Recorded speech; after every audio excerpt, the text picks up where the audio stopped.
Breathe better and sleep deeper with the Levoit Classic 160 Top Fill Humidifier. Don't wait.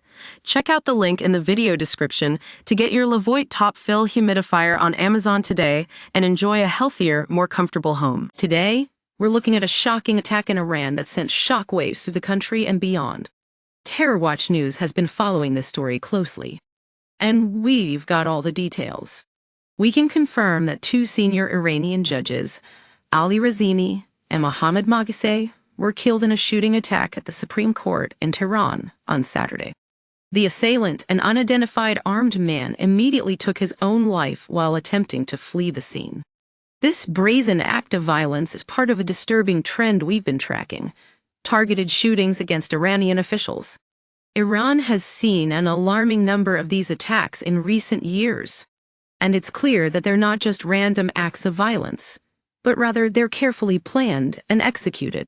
The leader of the Islamic Revolution, Ayatollah Khamenei, has weighed in on the tragedy, condemning the attack and noting that Razini had been a target before. But what's striking here is that Razini himself had survived multiple attempts on his life in the past. In 1999, he was targeted by assassins, but miraculously, he managed to escape. And just last year, his brothers were killed in a separate attack. So, it seems like the enemies of the regime have been trying to silence him for years.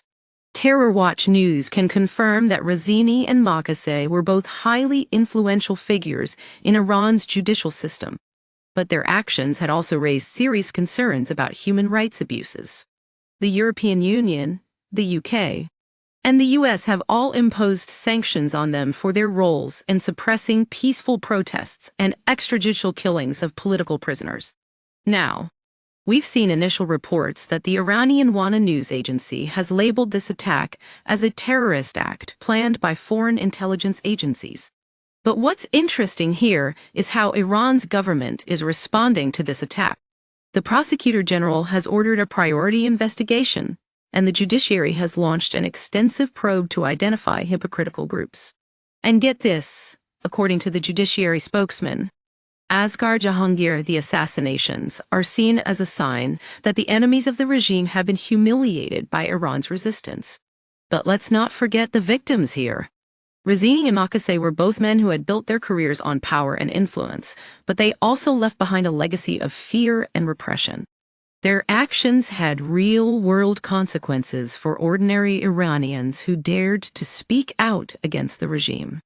TerrorWatch News will continue to follow this story closely and provide updates as more information becomes available. For now, our thoughts are with the families and loved ones of Razini and Moghazeh, and we hope that justice is served in this tragic case.